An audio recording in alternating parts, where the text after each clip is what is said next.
Buenas tardes, señor Hernández. Desde la Consejería de Derechos Sociales, Igualdad, Diversidad y Juventud del Gobierno de Canarias, la verdad que le damos muchísima importancia a todos los informes que hacen un diagnóstico sobre la situación de Canarias, la situación social de Canarias. Y yo creo que tanto es así que, de hecho, ha habido un pequeño cambio en los últimos tiempos en el Gobierno y, por ejemplo, por primera vez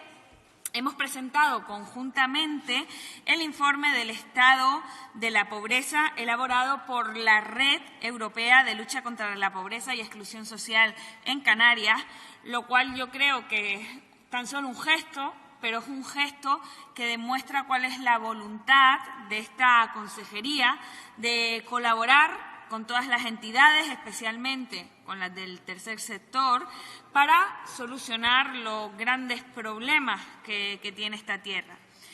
El informe de la Fundación FOESA, a solicitud de la entidad del tercer sector Cáritas, es sin lugar a dudas uno de los más importantes de los informes referentes a nivel estatal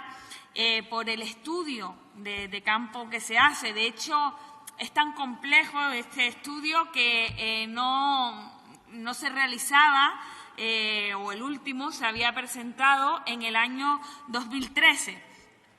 Lo que nos viene a dar este informe FOESA es una radiografía detallada de cuáles son las condiciones sociales y de exclusión de nuestra población en el momento actual. Para nosotras, los datos que revela este informe son fundamentales a la hora de desarrollar nuestras políticas públicas a través del análisis de estos datos que creemos que son certeros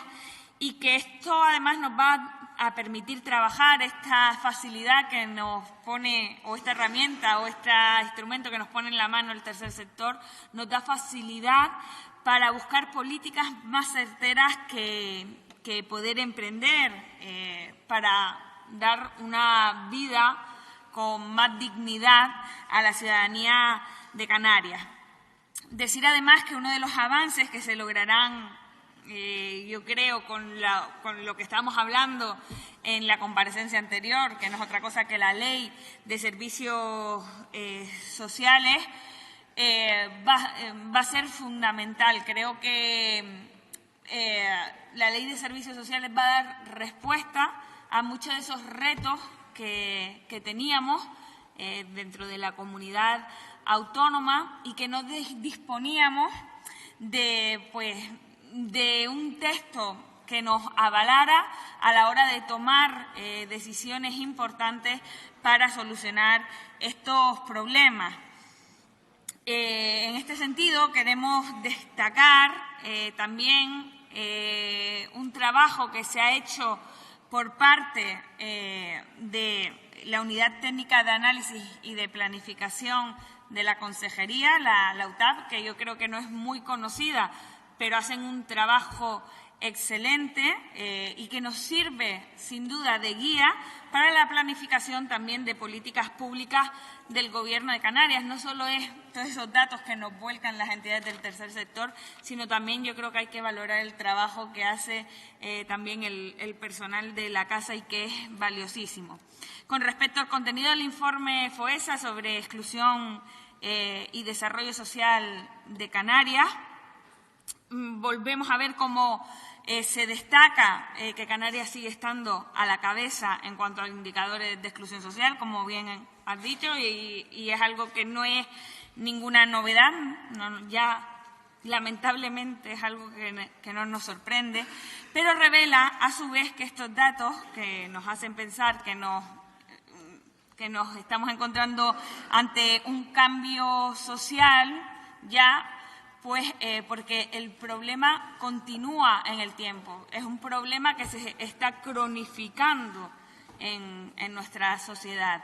Entonces, esto es lo que creo que más necesita una reflexión por parte de todas las personas que estamos hoy sentadas en este Parlamento.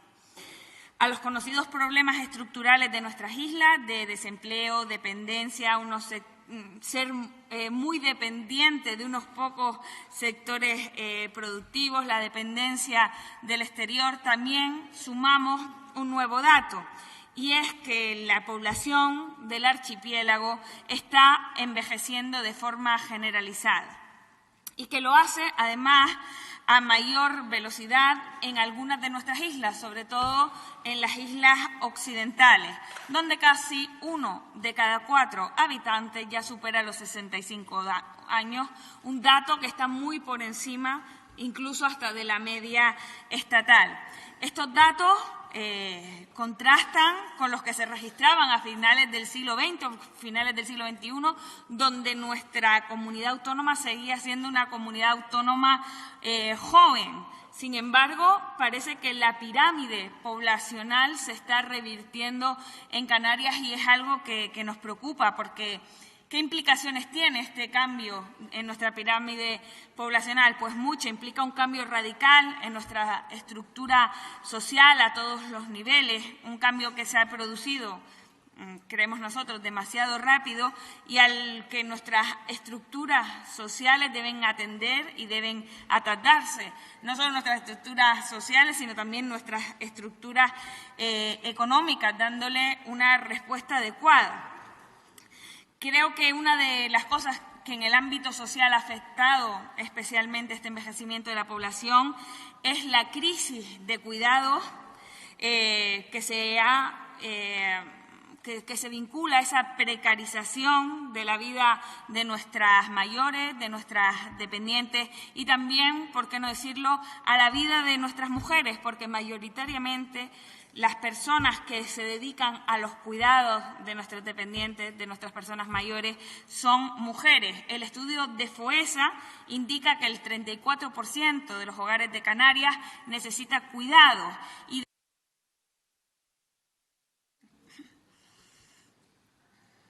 Adelante, señora Casera. Que estos cuidados en 9 de cada 10 hogares lo están prestando familiares y además 7 de los mismos hogares son mujeres. Por lo tanto, eso es algo que también debemos pensar, debemos reflexionar y que nos apunta el informe FOESA. Yo creo que es algo de lo que ya muchas éramos conscientes, pero por primera vez se refleja también en este informe. Creemos que esto también influye en la baja natalidad, que también hemos conocido,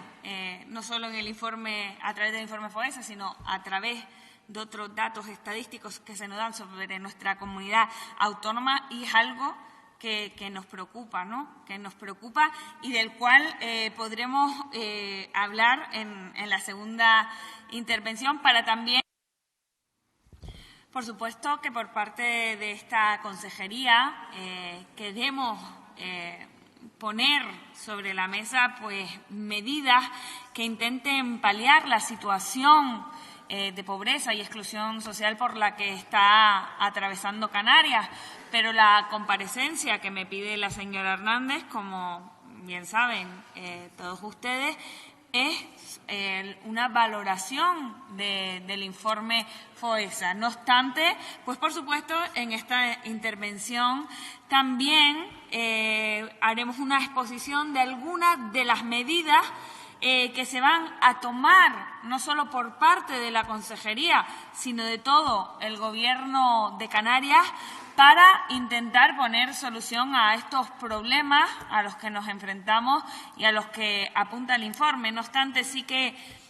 me gustaría hacer referencia a algunos otros datos que aporta el informe y que a mí me parecen muy interesantes. Antes hablábamos de la creación de puestos de trabajo y la necesidad de crear puestos de trabajo, pero creo que ha dado en la clave la señora Hernández. ¿Qué tipo de puestos de trabajo queremos crear? Porque también una de las cosas que señala el informe FOESA es que en Canarias ha habido un alto índice de precariedad laboral, sobre todo en los últimos tiempos, y lo que debemos de reflexionar es el qué se puede hacer desde el Gobierno para intentar evitar que esto siga siendo así, que sigamos profundizando en esta enfermedad que tiene nuestro mercado laboral, que está generando trabajadores y trabajadoras pobres. Creo que se pueden hacer cosas mirando a otros territorios que ya han tenido en la anterior legislatura gobiernos de progreso, como puede ser, por ejemplo, el gobierno de Baleares, que se sentó junto a la patronal y a los colectivos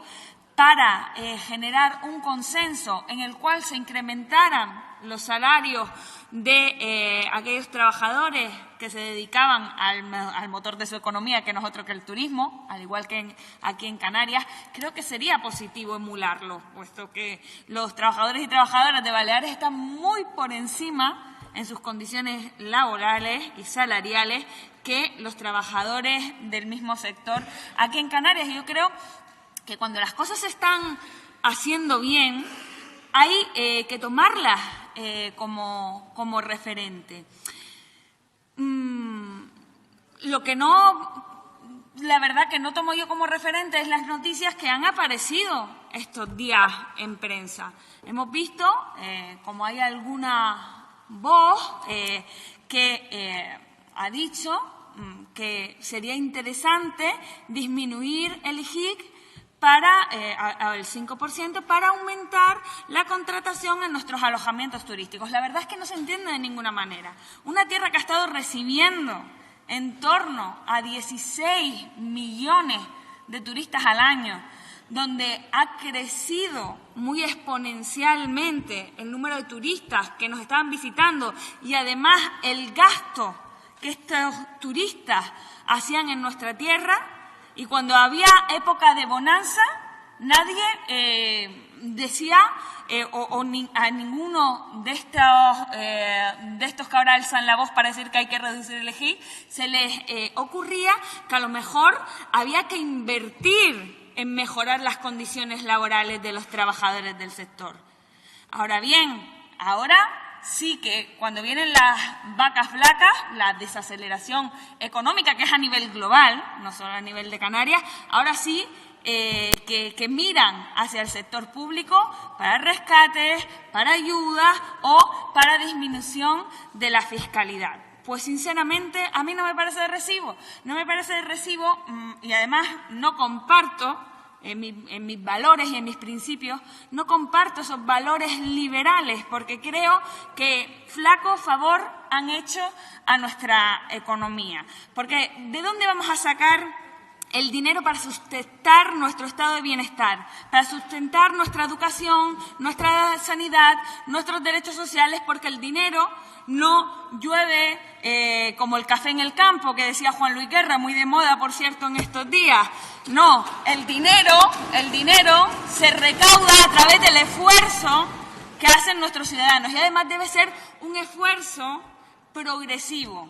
que es lo que va a implantar este Gobierno de Canarias, una fiscalidad progresiva. Por eso no hay que hacer demagogia, como ha hecho el señor Ester, por ejemplo, con el impuesto de sucesiones y donaciones, porque ya le explicó muy bien la señora Hernández que será a partir de bases impositivas de más de 300.000 euros. Y eso por heredero. Es decir, si son dos hermanos, debería ser pues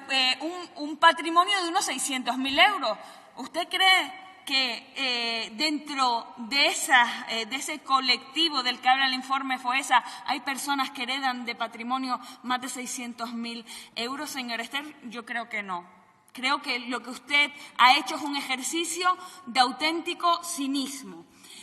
Mire, medidas muchas, por ejemplo, a través de una herramienta muy poderosa que se llama Presupuestos Generales de la Comunidad Autónoma, donde este Gobierno hace un esfuerzo que sube en un 10% el dinero destinado a hacer políticas en derechos sociales, donde sube, había quien decía que había que fomentar el empleo y no solo pues tener prestaciones o tener renta ciudadana, pues también subimos el dinero que se destina a las políticas activas de empleo en un 18%. También, además, hablábamos de vivienda, la falta de vivienda que hay en la comunidad autónoma, pues también se aumentan los fondos para vivienda en un 19%. Esto es lo que está haciendo el nuevo Gobierno de Canarias, poniendo a disposición de la ciudadanía los recursos que intentamos ingresar, pues no solo a través de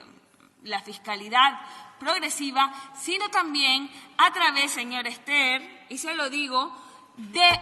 alzar la voz canaria, que algunos se quieren autoproclamar que son la única voz de Canarias, pero Canarias tiene muchas voces, más de 2 millones de voces, afortunadamente, que tiene de habitantes de nuestra tierra, y que también vamos a Madrid, como fui yo la semana pasada, a hablar con la ministra, a hablar de esos 18 millones de euros que faltan por ingresar en las arcas de la comunidad autónoma de lucha contra la pobreza y de los 30 millones que faltan también para el ejercicio 19 y que se ha comprometido la ministra a que lleguen. Esos 18 millones nos ha dicho que antes de un mes estarán ingresados en las arcas de la comunidad autónoma. Yo creo en el compromiso de la ministra. Ahora veremos quién se equivoca, si usted o nosotros. Gracias.